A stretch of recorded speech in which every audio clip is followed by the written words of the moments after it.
Excellences, Monsieur le Premier ministre, Excellences, Monsieur le Président de l'Assemblée nationale, Excellences, Monsieur le Président du Conseil constitutionnel, Excellences, Monsieur José Manuel Álvarez, ministre des Affaires étrangères de l'Union européenne et de la coopération du Royaume d'Espagne et président de l'Assemblée générale de l'Alliance Sahel. Excellences, Madame Svenja Schulze, ministre fédérale de la coopération économique et du développement de la République fédérale d'Allemagne. Excellences, Madame Jutta Urpilainen, commissaire européenne aux partenariats internationaux.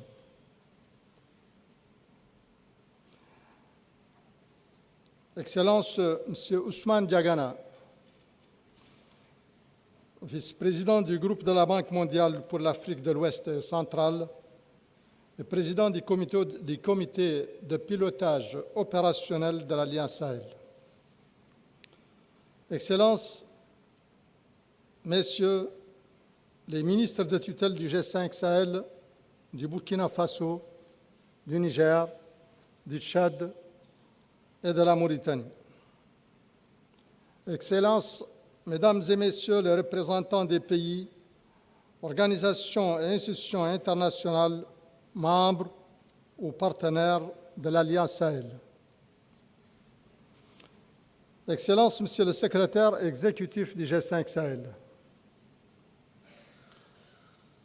Excellences, Mesdames et Messieurs les membres du corps diplomatique accrédité en Mauritanie. Excellences, Mesdames et Messieurs,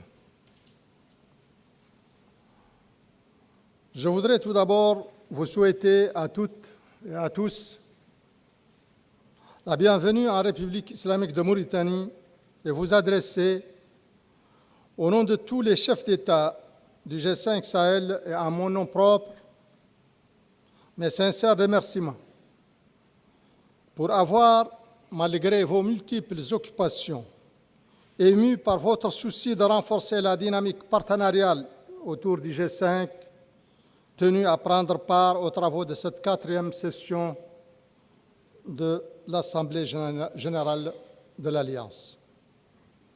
Votre présence aujourd'hui me conforte dans ma conviction quant à la pérennité de votre engagement et votre soutien aux efforts que nous ne cessons de déployer pour relever les énormes défis sécuritaires, économiques, sociaux et écologiques qui hypothèquent le devenir du Sahel dans son ensemble, et particulièrement celui des pays du G5.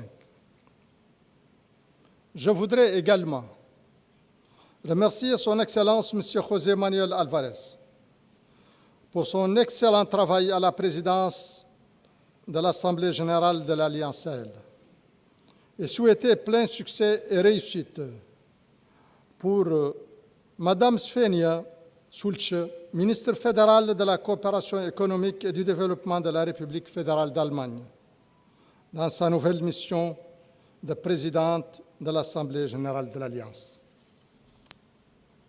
En outre,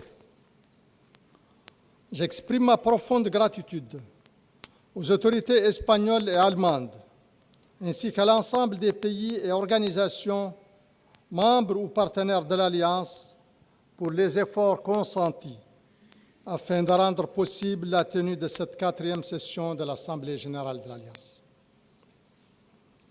En se tenant concomitamment avec la 12e session ordinaire du Conseil des ministres des pays du G5 Sahel, cette session de l'Assemblée générale nous offre aujourd'hui l'heureuse opportunité de remettre en perspective, en vue de le renforcer et d'en améliorer l'efficacité, le partenariat entre l'Alliance Sahel et le G5 Sahel. Excellences, Mesdames et Messieurs, il est aujourd'hui indubitable que le Sahel dans son ensemble en particulier les pays du G5, fait face à des crises sécuritaires, socio-économiques et écologiques, sans commune mesure avec ses seules capacités propres de résilience. Ces crises, exacerbées par une conjoncture internationale particulièrement difficile, s'alimentent et s'amplifient les unes les autres dans une sorte de dramatique cercle vicieux.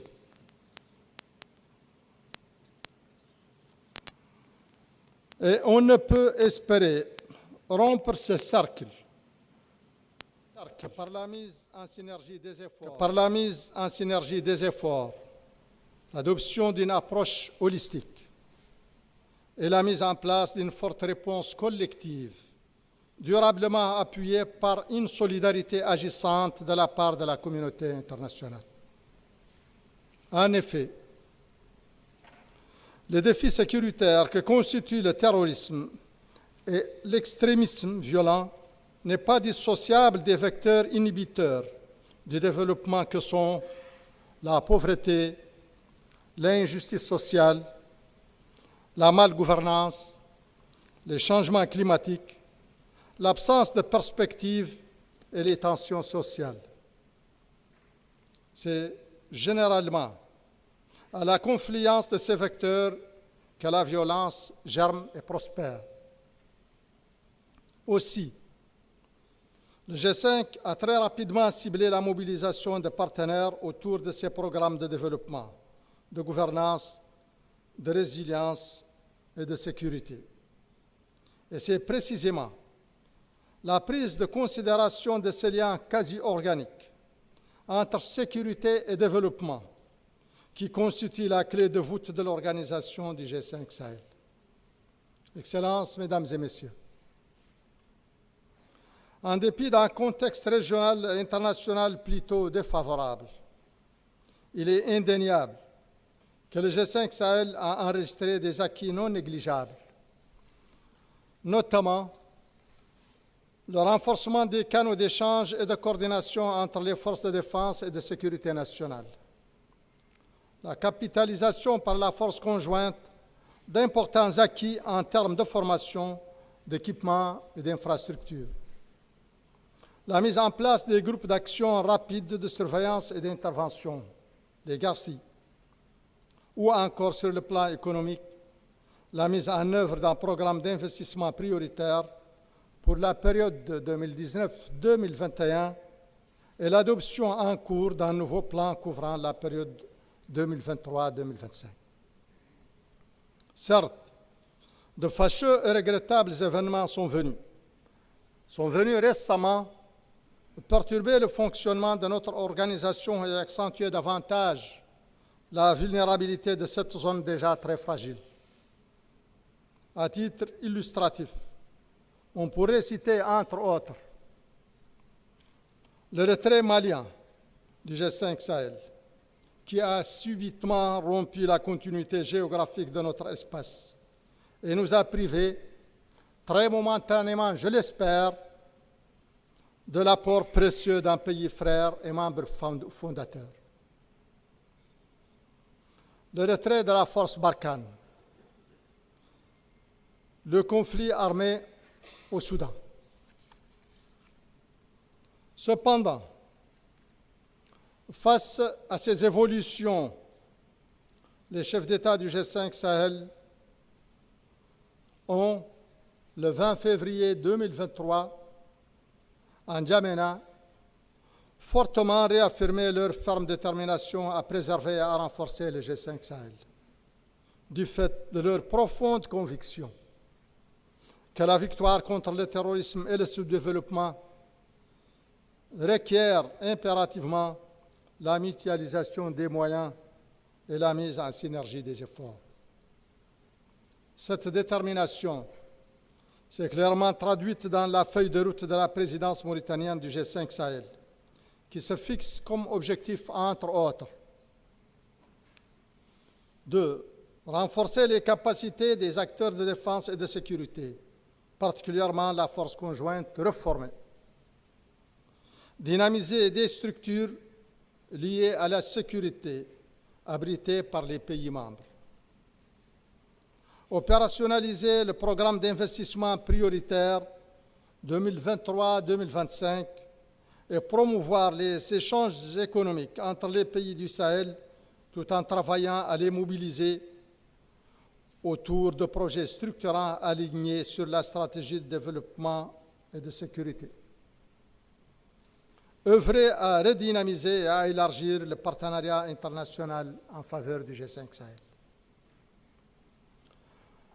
La tenue de cette 4e Assemblée générale de l'Alliance Sahel à Nouakchott vient aujourd'hui confirmer avec force l'existence réelle d'un véritable élan politique visant à revitaliser le G5 Sahel. Je tiens ici à renouveler mes remerciements à tous les pays, organisations et institutions internationales, membres ou partenaires de l'Alliance Sahel, pour leur appui qu'ils n'ont cessé, dans un cadre de redevabilité réciproque, de nous apporter dans les domaines de l'emploi des jeunes, de l'agriculture, de la sécurité alimentaire, de l'écologie et des services de base. Cependant, il est clair que pour répondre efficacement aux défis sécuritaires et de développement du Sahel, nous avons besoin d'une plus large mobilisation de la communauté internationale. Aussi, j'appelle au nom de tous les chefs d'État du G5 Sahel à davantage d'engagement de la communauté internationale et de mobilisation de ressources financières au profit du G5 Sahel. Il est particulièrement urgent de mettre en œuvre des actions à court terme, à effet rapide, associées à des actions structurantes de long terme qui induisent une transformation qualitative pérenne des conditions de vie de nos populations.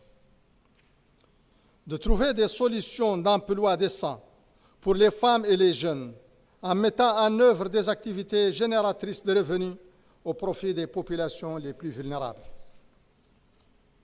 D'améliorer la productivité du secteur agricole à travers une intensification agroécologique grâce à l'exploitation d'énergies renouvelables comme l'hydrogène vert. Aussi, tout en espérant que vos travaux contribuent à une plus grande mobilisation de financement au profit de la stratégie de défense et de sécurité du G5 Sahel, je leur souhaite plein succès et réussite et déclare ouverte la 4e session de l'Assemblée générale de l'Alliance Sahel. Je vous remercie.